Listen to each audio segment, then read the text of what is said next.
This is the Instant Speed Podcast brought to you by fabdb.net, the best place to go ahead and find all your awesome gameplay tools for limited, booster pack recreation, and drafting tools, as well as all of your deck and collection building needs. Go to fabdb.net and get yourself a premium account to unlock all the goodies at fabdb.net. Now, the USA Nationals have just wrapped up in Orlando, Florida. That was won by Tariq Patel, the mastermind behind the very dangerous and fast Briar list. And also going on in Orlando at the same time was the Calling. And the Calling was won by Michael Hamilton, piloting Oldham in a very patient and surgical manner.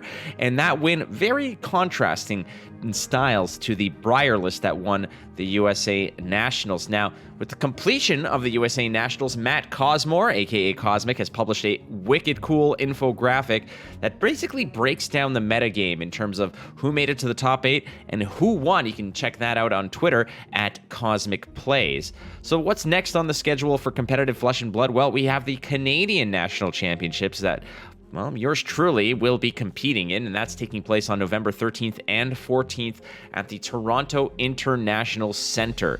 So keep an eye on that. No info in terms of if or how that will be broadcast, but it is hosted by Dolly's Toys and Games. But no word on any broadcast information regarding that tournament. I'll be tweeting it out, so you can check me out. Follow me at Watch Flake if you want some information about that particular tournament. But what about the top of the world player right now? That would be Tariq Patel, and he joins us on the Instant Speed Podcast. The Instant Speed Podcast is very happy to welcome the winner of the United States of America National Championships for Flesh and Blood, Tariq Patel. I mean, I could keep going on and on and on, but this is basically the crown jewel, the massive big-time achievement. So I don't need to say anything else beyond that. You are the national champ, rather. Welcome to the show, Tariq.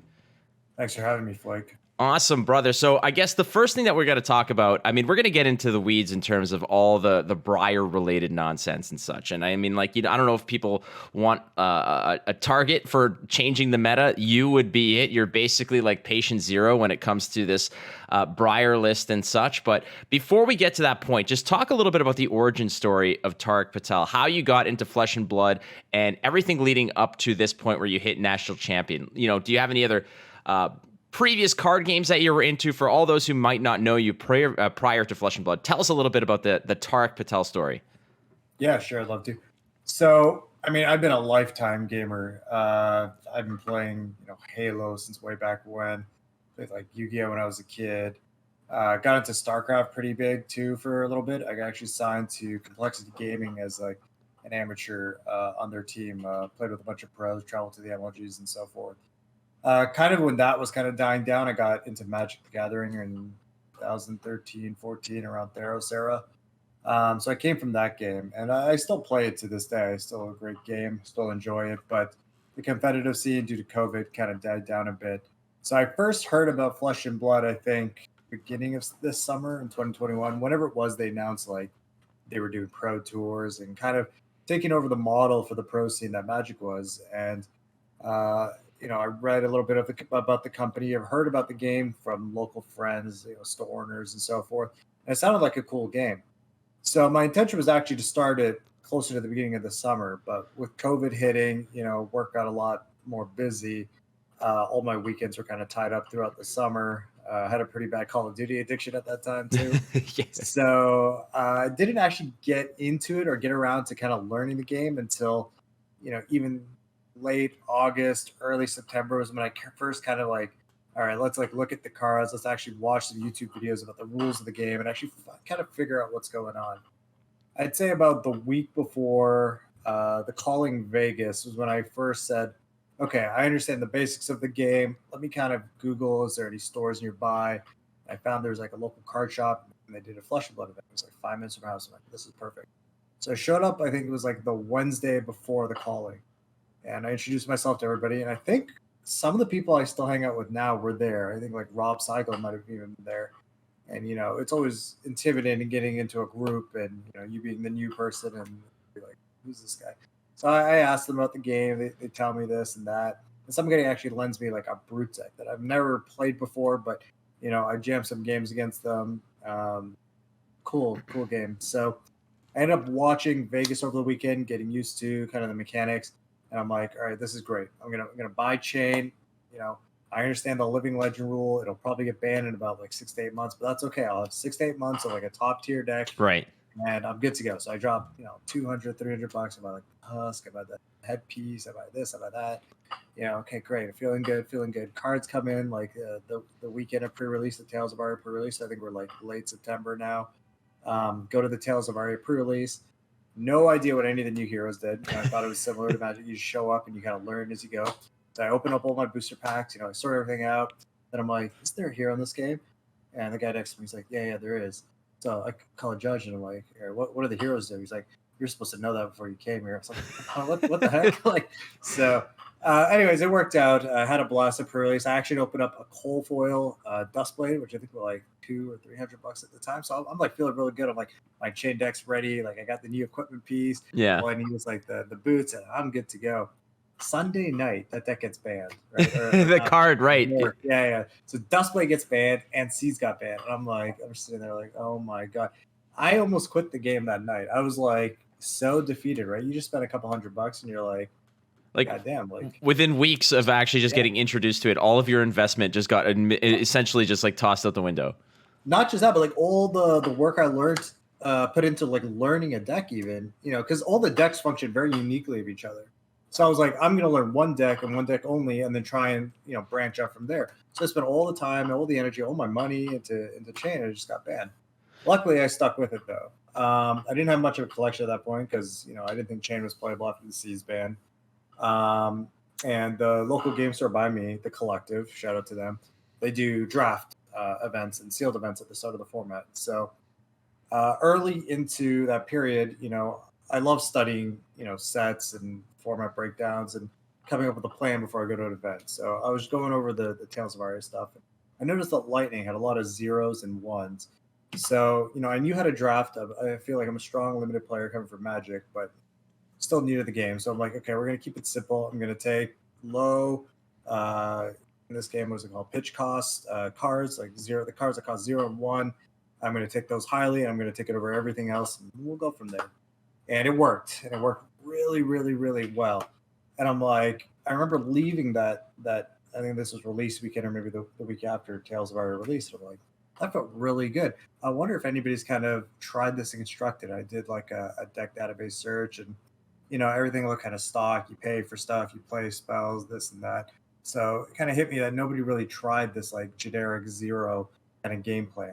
And I'm like, okay, I wonder if I can make this work in like classic constructed. And that was kind of how the deck started. That was kind of how I got into Fab, and it kind of just went from there. As I played more, I got better. As I got better, I wanted higher competition instead of traveling. Right. Yeah. So the first question I have to ask is Terran, Protoss, or Zerg? I mean, that's like just the natural one. So I can play all three races pretty competitively. I am a Protoss main though, and so I reached like #1 Grandmaster North America, Europe. Was this StarCraft 2 or the original one? Yeah, StarCraft 2. StarCraft 1 was long dead before I even knew about the game existing. Okay. And mechanically, I don't think I could ever.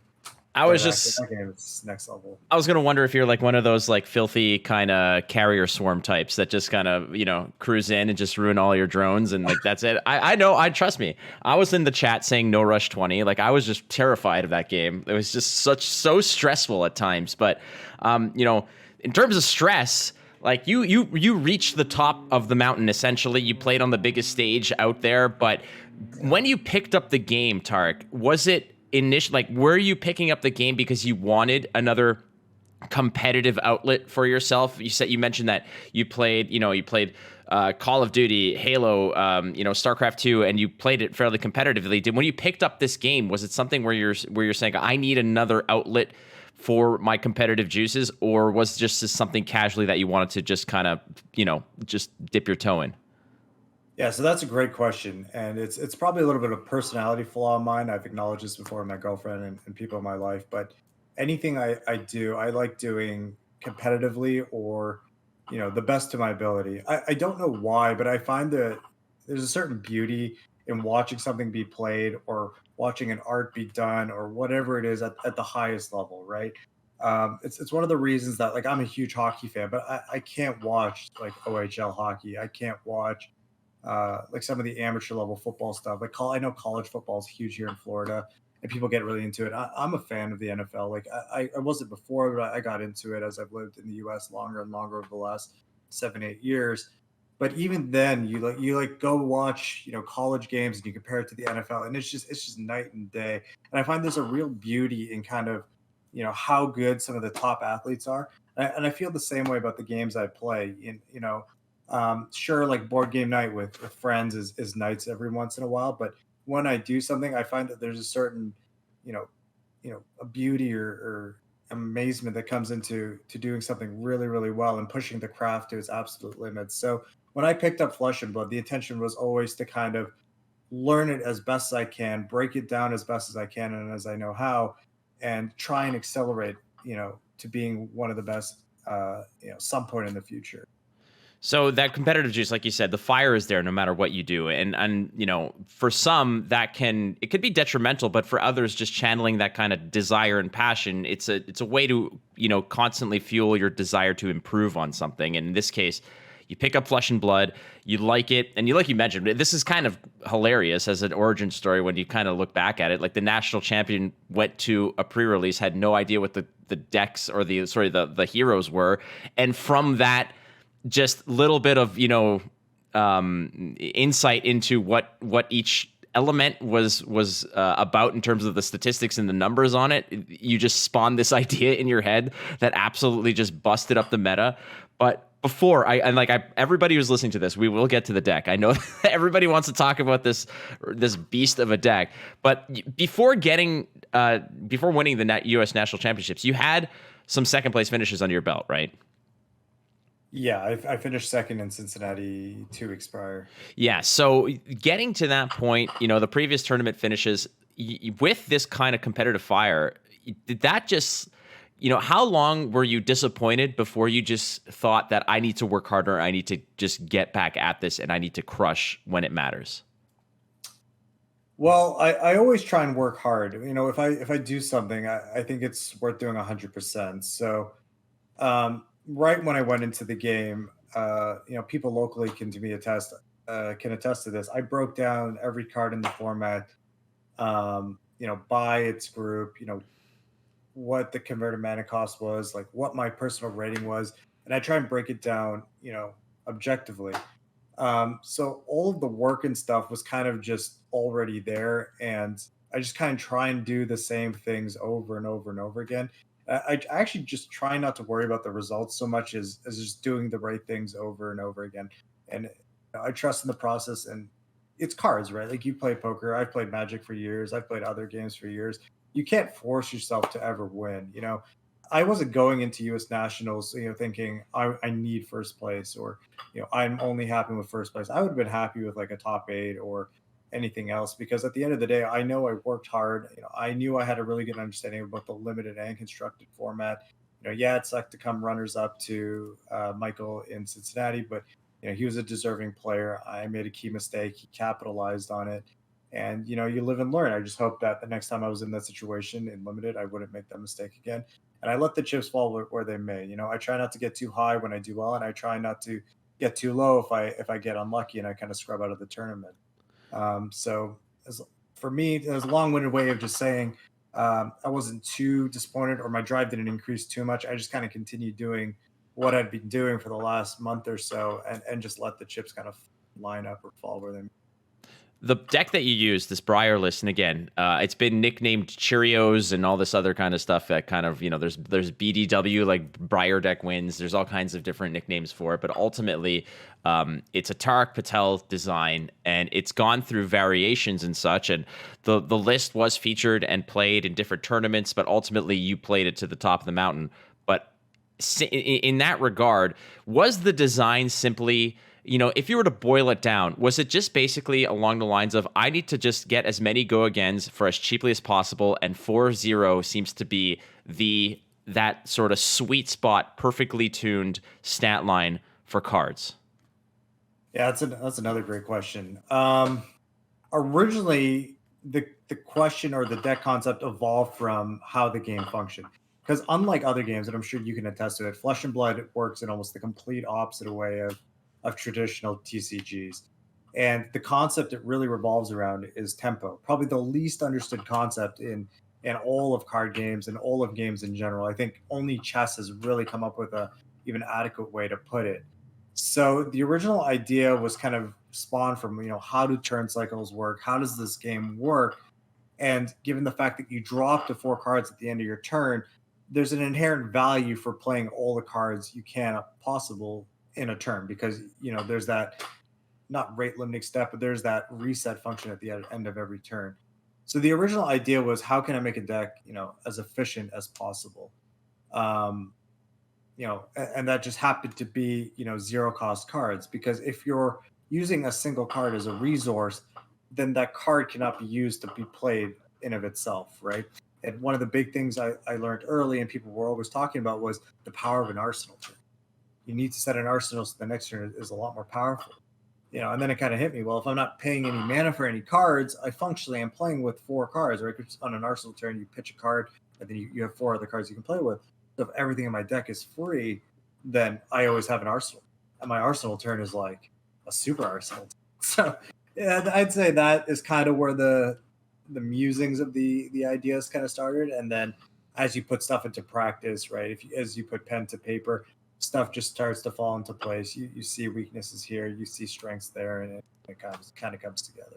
So at this tournament, I mean, I was in the booth. I called God knows how many Briar matches, and how many of those Briar matches were kind of mirror matches. But one thing that I did note and brought up was that there were a lot of people. I don't want to say, though, I think the way that I think Armada mentioned, it was like, oh, the people kind of getting cute with it and trying to I think it was Armada or Red Zone Rogue, but they're talking about how there was a little bit of personality injected into their own versions of it, where I don't know if it was just a matter of people saying, I want to go in with a list that's uniquely mine. Like, I don't know if it's this kind of, I'm not accusing anyone of having egos about it, but certain times you want to go into a tournament, you want to win a tournament with a design that's your own.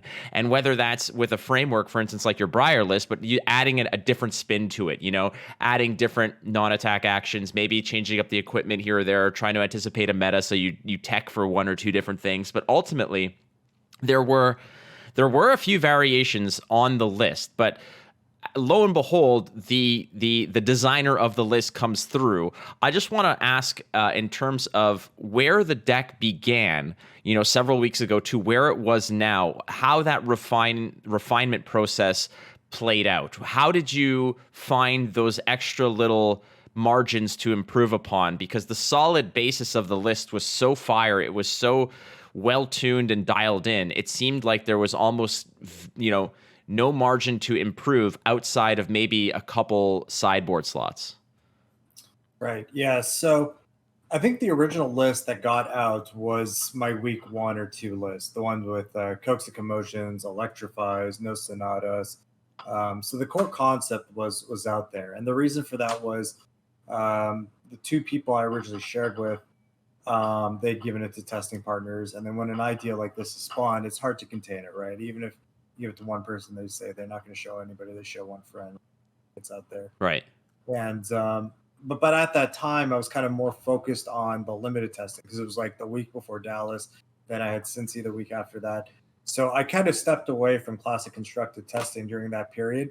And they kind of came up with a version that you saw at UK Nationals that everybody was playing, or Chris Higashi ended up top 8ing with at was it Cincy, the ProQuest. So that was like variation of the week 1 deck. But at that time, even though I wasn't hardcore testing constructed, I was still kind of thinking about the deck. And the number one problems this deck has is, as I'm sure you've seen on coverage, is you're really far ahead and then you just draw 4 non-attack actions. Or the opposite happens. You draw 4 attack actions. Right. Or you draw an Electrify at a weird time and you don't have the mana to pay for it because it's not a tunic turn. It's not from Arsenal, so you're functionally down a card or a resource. Or you have too many 0 generic 4 power things that don't have inherent Gogan, right? Which is the main problem with Coax. Like if you draw a Coax and Entwine Lighting and Arcana Crackle and X other spell, your hand doesn't functionally work. There's not enough go again. So I knew that there was a lot of like little flaws in the deck, but the concept overall worked really well. I just needed to kind of fine tune it. So once the original concept of the deck, once I had the original concept of the deck, which is what you people saw in Higashi's list and the European list, I worked on like the next 2 to 3 weeks leading up to nationals, just kind of solving the little inherent flaws that I found in the deck. And that's how I kind of arrived on yellow Ravenous Rabble, right?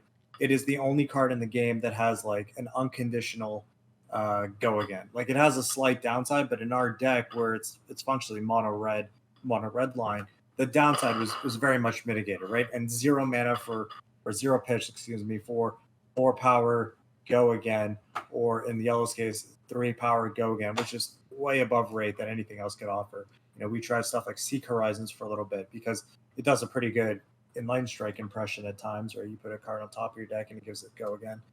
But you didn't always have an extra card, so it wasn't necessarily free. And then to solve like the non-attack action problem, we came up with Sonata. That was a Matt Rogers suggestion that he gave me the first week we met in Dallas. And although it misses, you know, close to 20% of the time, roughly give or take, the upside of just having a non-attack action that fixes your worst draws is so huge.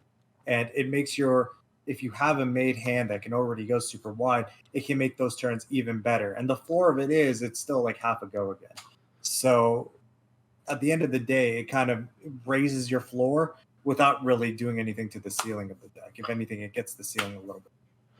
So you're mentioning a little bit of, and for the record, one of the best things was, I believe, when you played the Ravenous Rabble and you just ripped the Gorganian Tome off the top. Like that is the dream, right? Yeah. We were all waiting for that, and we had mentioned it, you know, and we had to explain it and why that particular one was the best. It's like it's got no pitch cost, it's got no anything. Like it's just basically a card. It's a half a go again for free is what it is, right? But when you rip that off the top end, but you're mentioning, you know, the weaknesses of the deck, and there was that turn, I believe, where you ripped off this wicked turn. You collected something like 3 or 4 embodiment of Earth tokens.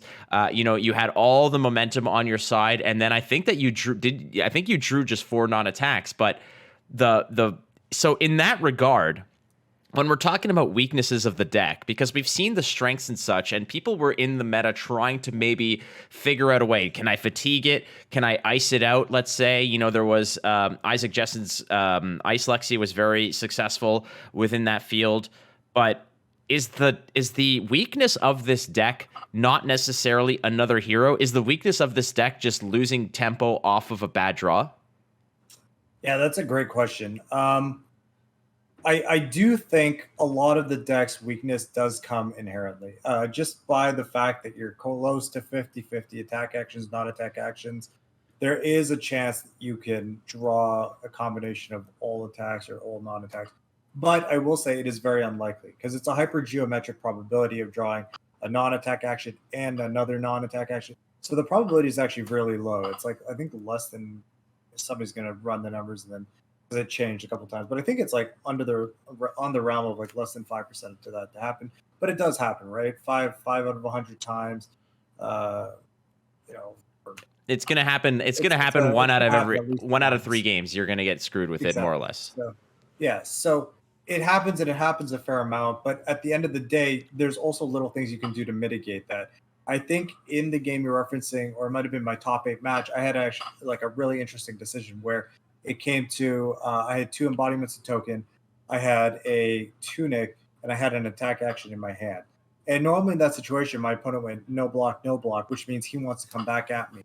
And in my testing very early, I got punished multiple times by going for the 3rd embodiment by playing my last attack action because I'm like, I need to be protected. I want this 3rd embodiment or a card from their hand in order to survive whatever he's going to play next turn. But in that moment, I thought back to, you know, multiple times that I played my last attack action and just got punished by 4 non-attack action. And I thought to myself, you know, in my testing, an embodiment is not worth the potential of an off turn.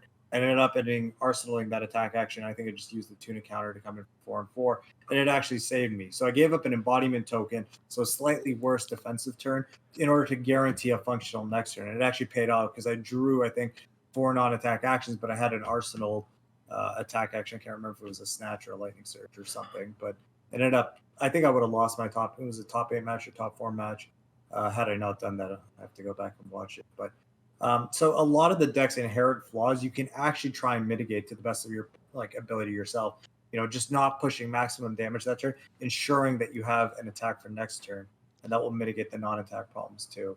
And to answer your second or first part of the question, I think you mentioned like Ice decks, Oldhim, Lexi, and I think it's funny you bring that up because I actually drove Hayden Dale to the airport today. I think he's going back to Australia, and we were talking a little bit about the deck, and he actually mentioned he's like, "Oh, I'm not too worried. I think decks can arise to beat it," which I thought was interesting because I don't think those ice decks are particularly good against the wide field, and my concern is that there are decks that can exist to beat Briar, like Jensen's Lexi deck was fantastic. It had me scared, but I think this deck might unfortunately be warping enough that in order to beat it, you have to kind of give yourself a massive disadvantage with the rest of the field, and that is not an overall healthy place to be in a metagame.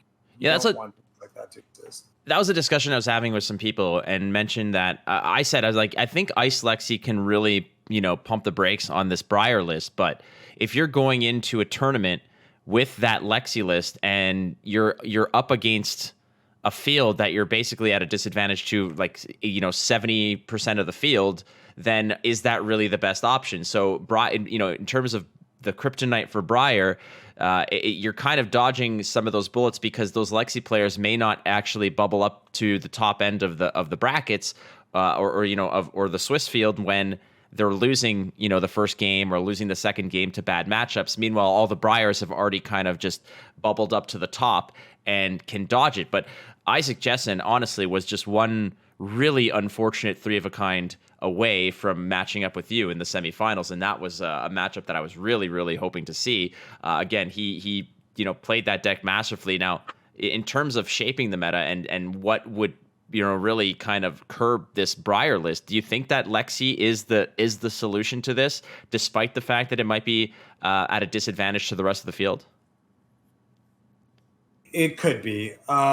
I will say we tested the matchup a fair amount when we got back Saturday night because I anticipated the Lexi deck winning, and I anticipated that should I make semis, I'm going to have to learn how to play against it.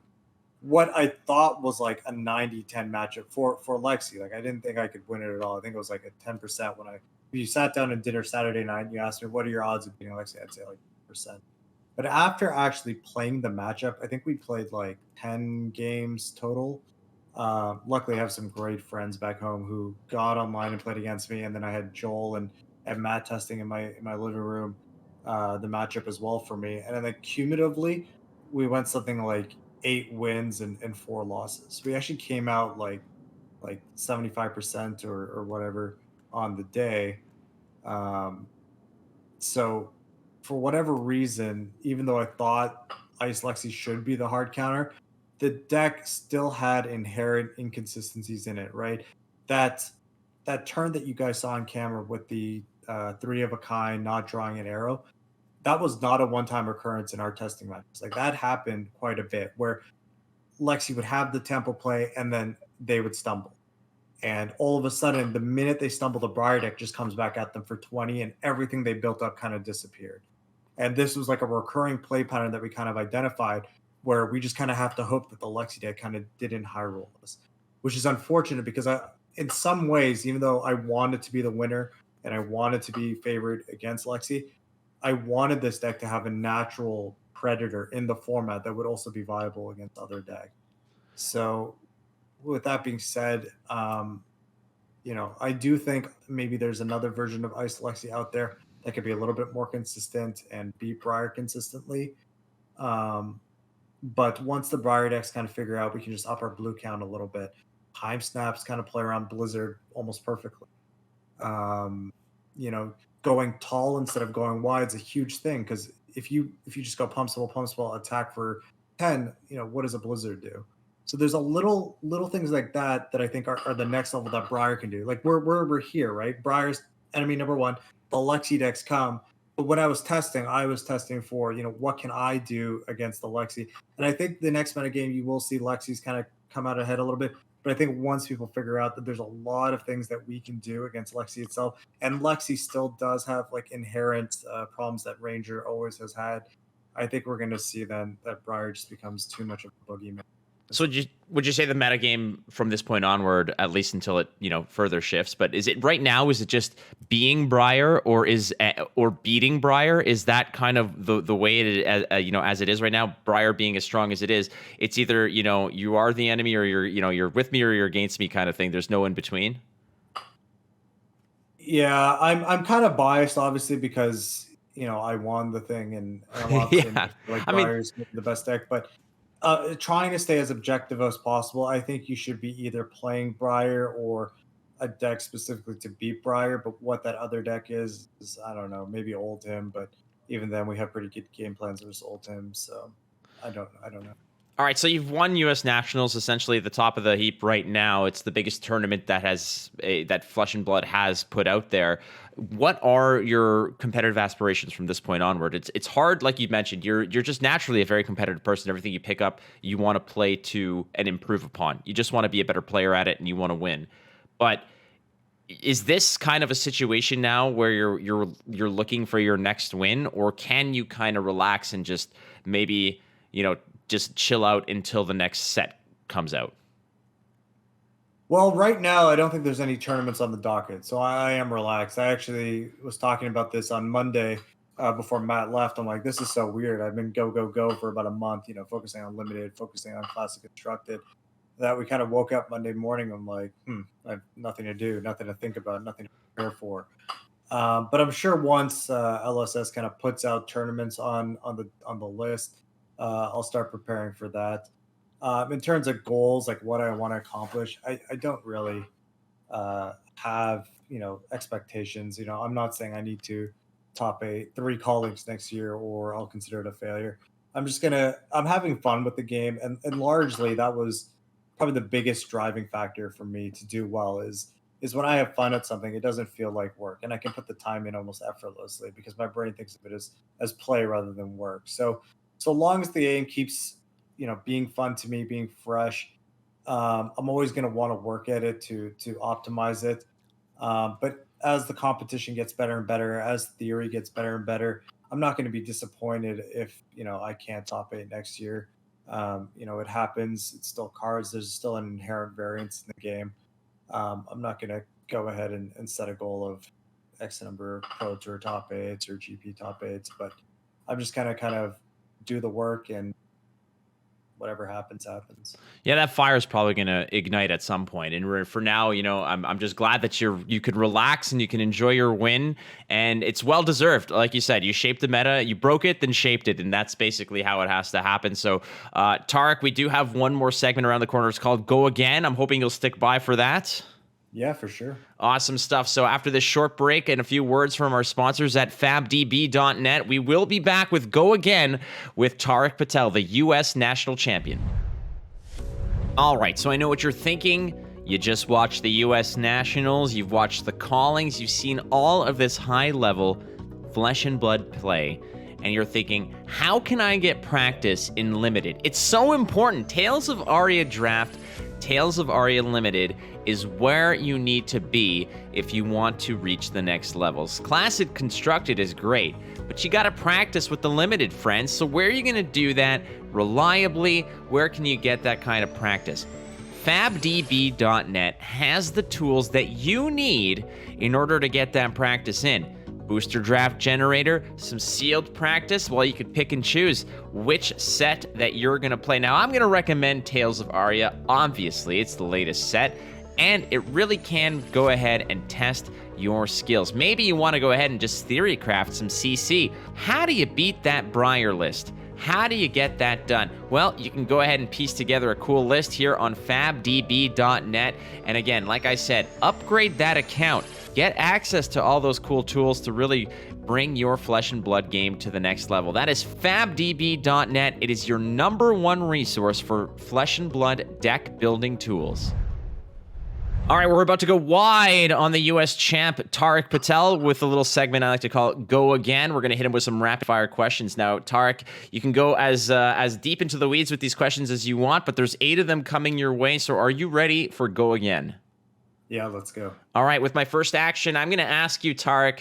Now, you've been wearing that Maple Leafs jersey pretty much all weekend, and as a hockey fan, as a Canadian, I appreciate it, but what feels worse? Finishing second at a major tournament or the Leafs losing to the Habs in the first round of the playoffs after being up 3-1? Well, the Habs are a pretty bad team. Oh, man. So bad right now. Yes. I'm going to have to say getting eliminated to one of the worst NHL teams I've ever seen. But I will say, losing to Boston in 2015, was it? 2012. It was all the way back. Oh, yes. It was a while back. When we were up 4-1 with 8 minutes left, that had to be the worst feeling. So, so definitely watching my Leafs get crushed over and over, worse than this. One of the weirdest things I've ever seen was Zdeno Chara in front of the net screening a goalie. I think that might have been the most awkward thing when you have like this 6'10", just gigantic dude in front of you screening a goal. It worked out. I watched that game, and oh my God, as I had nothing in. I don't think the Habs were even in the playoffs that year, but seeing Boston and Toronto as a Montreal fan, we were basically all debating who do we want to lose more, and then it eventually culminated to the fact that we're like, well, it would be funnier if Boston came back and won this one. And little did we know that would basically start this curse for you guys. But yeah, I have nothing to say now because the Habs are hot organic garbage right now. So they always were. Oh, okay. All right. Yeah, we're going to skip some questions here and just end this sooner than later. So you've played Briar so much, you've basically innovated this hero, but what hero intrigues you the most? What hero do you kind of want to dive into and maybe explore a little bit more? Dash always seemed fun to me. I remember that was one of the first videos I watched when I was learning the game. I think it was the LSV Luis Scott Vargas from Channel Fireball Dash video. I remember just thinking the mechanics were really cool. And unfortunately, after playing the game a little bit, I do not think Dash is a particularly playable deck, even if Briar did not exist. But I think Dash would be the hero I'd want to dive into a little bit more if this metagame ever calms down. So you started this, you picked this up literally just not too far ahead of Tales of Aria. And, all things considered, as awkward as this may sound and as absurd as it may sound, you are a new player to the game, despite the fact that you are the U.S. champ. So what kind of tips can you give to somebody who perhaps is, new to the game as well, but has performed well at, their local armories, and they kind of want to take it to the next level to perhaps have an ambition to top 8 at a major event? What advice can you give them? Don't listen to heuristics. Don't listen to the common consensus on a lot of things. I think a lot of things that people say are generally regurgitated from people that they hear it from, or just sometimes outright wrong. I know early in the limited format, a lot of people thought Invigorate was close to an unplayable card. I remember I was drafting it like extremely highly, and I still do, and I get Invigorates really late. So there's a lot of value into kind of doing your own work, going through the process. It's painful not having an expert kind of give you the answers or giving the information to you, but that painful process is kind of what grows you as a player, and just putting in the work and the time reaps dividends that will not only pay for this set or this deck that you're working on, but for all future kind of endeavors that you're doing. So really just doing your own work and figuring stuff out for yourself rather than listening to heuristics and people's beliefs. All right, you have to trade one of these two things. You do not have a choice. One of these has to be traded. Either Austin Matthews or the gold foil that you won at the tournament.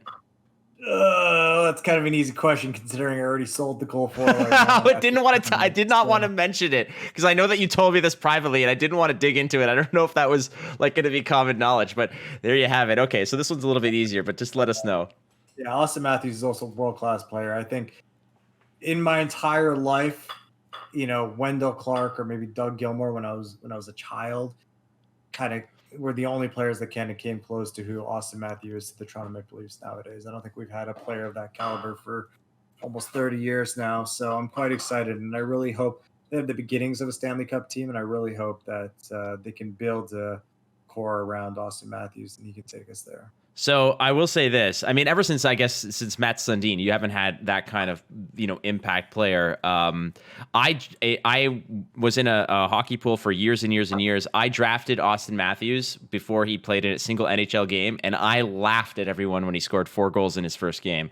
It was the best feeling. So I will say this: Austin Matthews, like world-class hockey player, Bush League mustache. That's all I'm going to say. I do agree with that.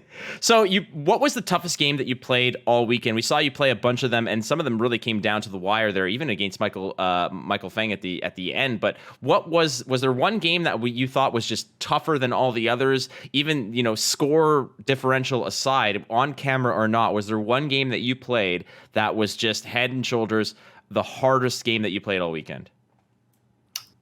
Yeah, that's a good question.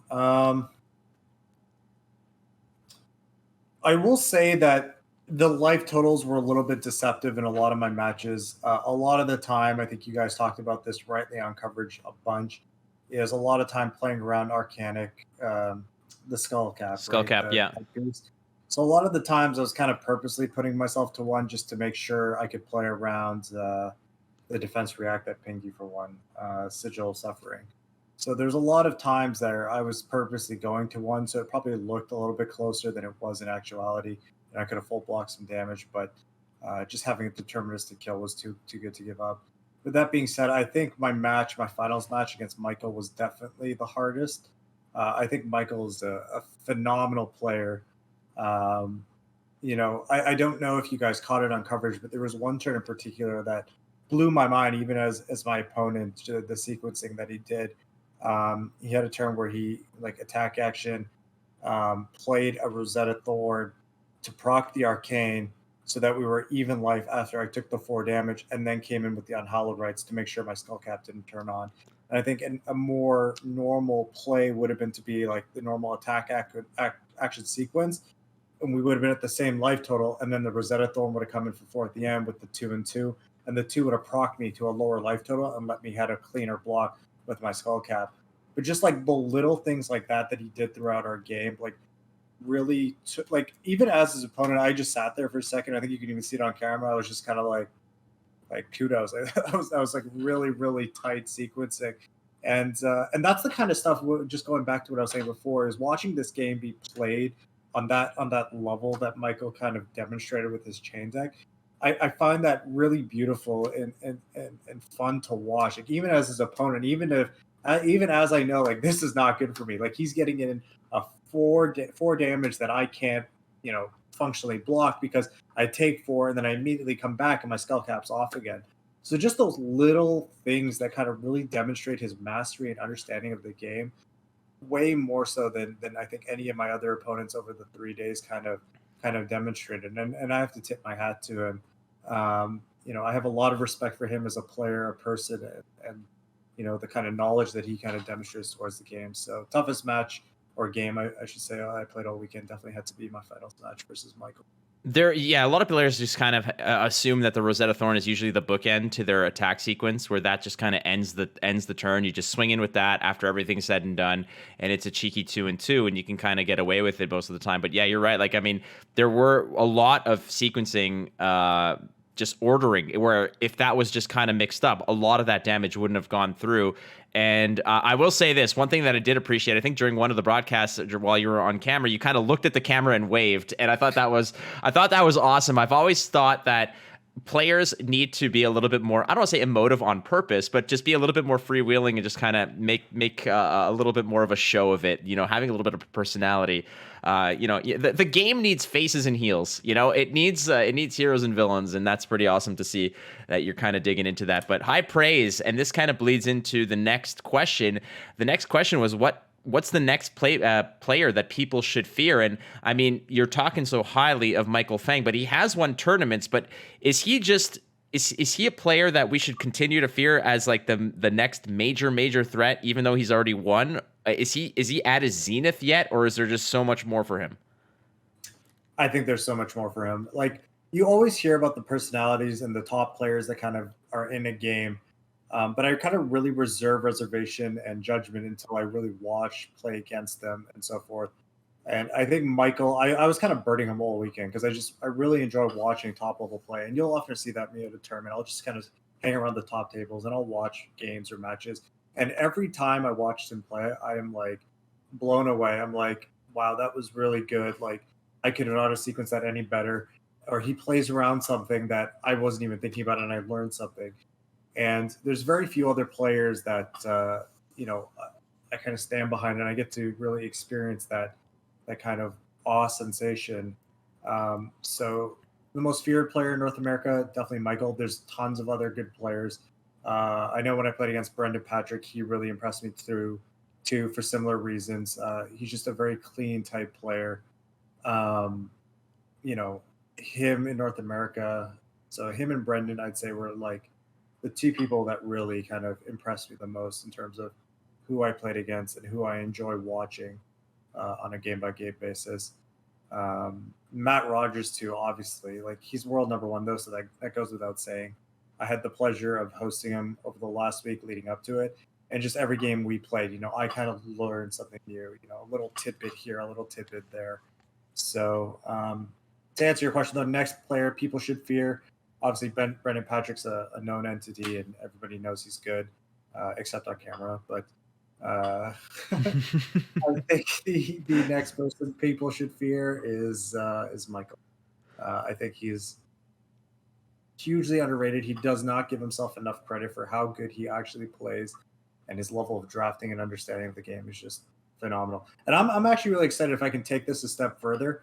I know everybody talks about New Zealand kind of being the hub of competitive play in Flesh and Blood, but I think we as a North American scene are about to unseat them a little bit. Some of the play I've seen here is absolutely phenomenal, and I can't wait to see what depth North America has going forward.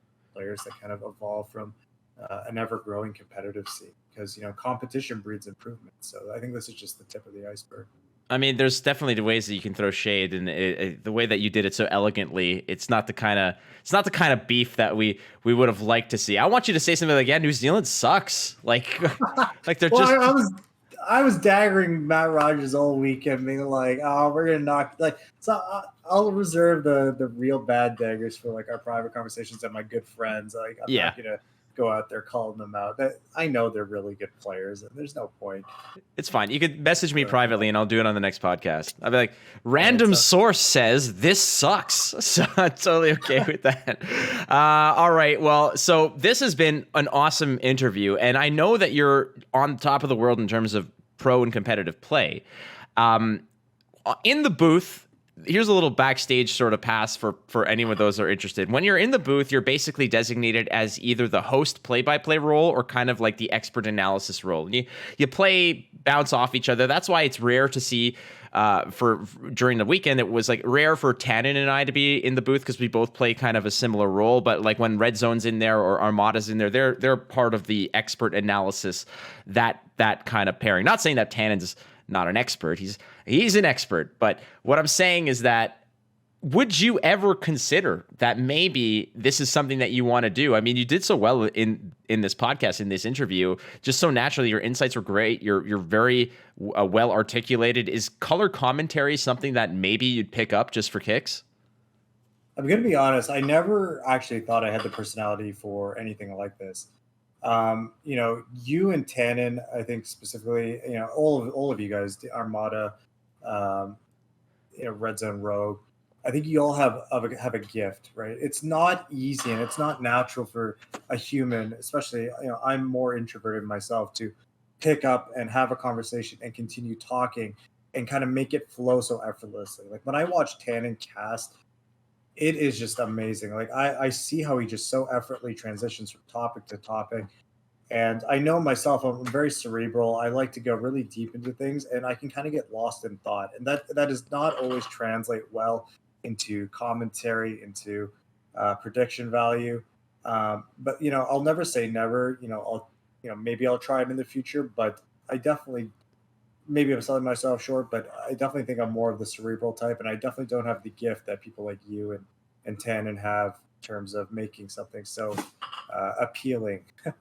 So, Oh, this kind of gift, this big mouth gab kind of thing that I've got going on wasn't always as appreciated in like college and stuff. It's just like, okay, shut up. Like we get it. You want to do the speak in front of the class. Like that's fine. But honestly, your insights into the game are excellent. Your play level awesome, and it's definitely something that I would recommend, man. Like if ever you're there and you just want to jump in, I would love to do a match with you. I think that it's something that you should definitely give a try. The last question though is, 5 years from now, what does Flesh and Blood look like to you? that's a really good question, and I hope it looks like something huge. Like multinational, big events. Pro tours and callings that are overseas. But I think it's at this delicate kind of tipping point where the game's designers need to do a good job at both making a fun game, a positive play environment experience, and it really largely depends on what LSS going forward. Um, how much money they invest into organized play, how many people, and not just anybody, but if they can get the right people to kind of spearhead the organized play, if they can get the right people in development to, perhaps tighten up the balancing just a little bit. Um, whether or not they can, jump ahead of maybe, retirement or living legend is too slow of a way to deal with problems in the format. So I think there's little issues here and here that are cropping up that maybe was suppressed a little bit when the game was a little bit smaller and people were kind of playing pet decks. But I think as you kind of introduce more competitive events, as more competitive environments emerge, there's going to be more and more incentive to people like myself to kind of break the format or polarize it so people only want to play the best decks. And to appeal to everyone, you just can't have that. So I think they have a lot on their plate. They're in a very delicate place in where their game is. And whether or not it explodes in popularity over the next 5 years or kind of fizzles out, I think is largely dependent on what the people top do. And I really hope, I've seen a lot of the stuff James does, like how much he deeply cares about this game. And I think he's cognizant of that. And I really gives me hope that he's going to make the right decisions, hire the right people, hire more staff if needed to kind of get this game to I think a level that we all know it possibly can be. Because I'll be honest, I have not had this much fun playing a game since I can remember, right? So, and that's special. He has some special sauce, as Warren Buffett likes to put it. You can't put your finger on what it is, but it's definitely special. And I really hope he nurtures it from here and takes it somewhere.